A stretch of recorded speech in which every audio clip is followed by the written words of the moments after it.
MS Excel 2016 के इस अध्याय में आप सीखेंगे सेल्स के डेटा को मर्ज करना।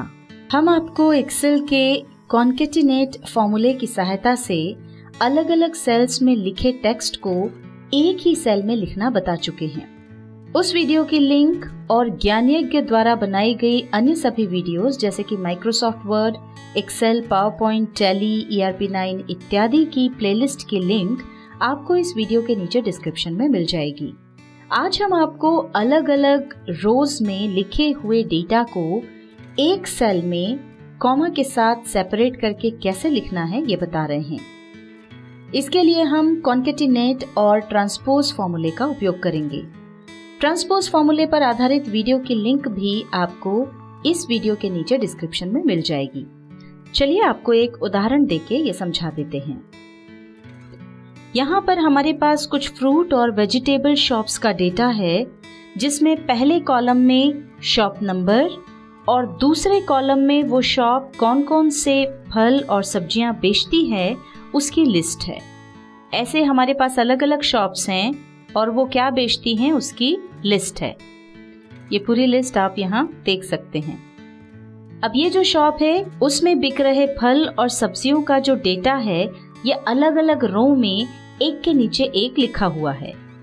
यदि हम इन सभी फल और सब्जियों की लिस्ट या इनके नाम एक ही सेल में लिखना चाहते हैं और ये भी चाहते हैं कि हर फल और सब्जी के नाम के बाद कॉमा और स्पेस आए, तो वो आप कैसे कर सकते हैं, चलिए देखते हैं।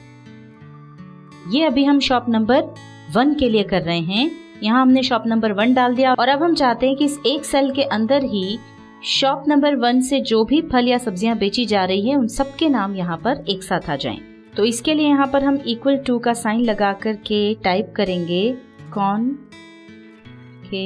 ये देखिए हमने कुछ इनिशियल लेटर्स टाइप किए तो एक्सेल ने हमको ये फॉर्मूला सजेस्ट कर दिया है। डबल क्लिक करके इसको ले लेंगे। अब इसके अंदर हम ट्रांसपोज फॉर्मूला टाइप करेंगे। ये देखिए यहाँ पे ट्रांसपोज फॉर्मूले के लिए सजेशन आ गया है, इस पर डबल क्लिक कर लेंगे। अब यहाँ पर ब्रैकेट के अंदर जो आर्ग्यूमेंट है वो है अरे।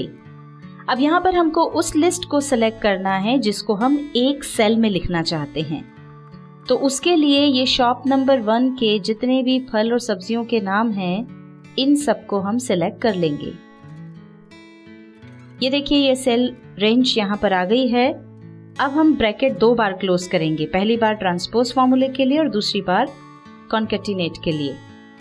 अब हमें एंटर प्रेस नहीं करना है क्योंकि ये फॉर्मूला अभी सही काम नहीं करेगा, इसमें हमें थोड़े से चेंजेस करना होंगे। इसके लिए हमें ट्रांसपोज वाले फॉर्मूले को, यानी ये जो ब्रैकेट के अंदर अंदर लिखा है उसको सिलेक्ट करना होगा। ये माउस की सहायता से हमने इसको सिलेक्ट कर लिया है। अब हम F9 की प्रेस करेंगे। F9 की प्रेस करते ही देखिए ये फॉर्मूला कुछ इस तरह दिखेगा। अब इसमें से हम ये जो कर्ली ब्रैकेट्स हैं इसको हटा देंगे। ये फॉर्मूले बार पे से हमने कर्ली ब्रैकेट्स को हटा दिया। अब एंटर प्रेस करेंगे तो यहाँ पर आप देख सकते हैं कि शॉप नंबर 1 द्वारा बेची जा रही सभी सब्जियों और फलों के नाम एक सेल में आ गए हैं, पर इसमें स्पेस नहीं है और बीच में कॉमा भी लगा हुआ नहीं है, तो इनको पढ़ पाना थोड़ा मुश्किल है। कॉमा और स्पेस लगाने के लिए हमें इस फॉर्मूले में कुछ और चेंजेस करना होंगे। इसके लिए हम पहले इस सेल में से सभी फलों और सब्जियों के नाम हटा देते हैं। अब हम फिर से यहाँ पर फॉर्मूला लगाएंगे, इक्वल टू का साइन लगाकर लिखना शुरू करेंगे कॉन्केटिनेट। ये देखिए यहाँ पर एक्सेल ने फॉर्मूला सजेस्ट किया है, डबल क्लिक करके इसे यहीं से ले लें। अब यहाँ पर अंदर हमको ट्रांसपोज फॉर्मूला टाइप करना है, ये यहाँ दिख रहा है। अब यहाँ अंदर अरे के लिए हम एक बार फिर से इस लिस्ट को सिलेक्ट करेंगे। शॉप नंबर 1 के जो भी फल और सब्जियों की लिस्ट है उसको हम सिलेक्ट कर लेंगे। ये देखिए लिस्ट सिलेक्ट हो गई है। अब हम एम्परसेंड साइन लगाएंगे। एम्परसेंड का साइन मतलब जिसको हम एंड के लिए यूज करते हैं, ये वाला साइन, ये हमने लगा दिया। अब इसके बाद हम डबल इन्वर्टेड कॉमास ओपन करेंगे और इसके अंदर कॉमा लगा करके स्पेस देंगे और उसके बाद डबल इन्वर्टेड कॉमास को क्लोज कर देंगे। अब हम ब्रैकेट क्लोज करेंगे ये जो ट्रांसपोज फॉर्मूला था उसका ब्रैकेट क्लोज हुआ। अब हमको कॉन्केटिनेट फॉर्मूले के लिए भी ब्रैकेट क्लोज करना है, इसलिए इसको एक बार फिर से हम यहाँ पर ब्रैकेट लगा देंगे। ध्यान रखिए यहाँ पर आपको एंटर प्रेस नहीं करना है।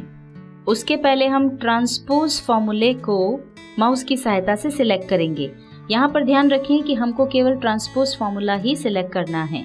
अब हम F9 की प्रेस करेंगे। F9 की प्रेस करते ही देखिए फॉर्मूला इस तरह से नजर आ रहा है। अब यहाँ ऊपर फॉर्मूला बार पर जाकर के ये जो कर्ली ब्रैकेट्स हैं इनको हटा दीजिए। दोनों तरफ से हमने कर्ली ब्रैकेट्स हटा दिए। साथ ही ये लास्ट नाम के बाद भी एक कॉमा जो दिख रहा है इसको भी हटा देंगे और अब हम एंटर प्रेस करेंगे। यहाँ पर हम इसका फॉन्ट थोड़ा छोटा कर देते हैं। अब आप देख सकते हैं कि सभी फल और सब्जियों के नाम एक ही सेल में कॉमा और स्पेस के साथ आ गए हैं।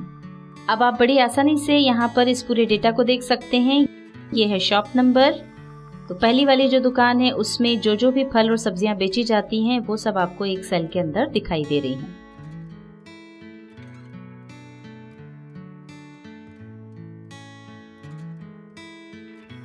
MS Excel 2016 के इस अध्याय में आपने सीखा सेल्स के डेटा को मर्ज करना।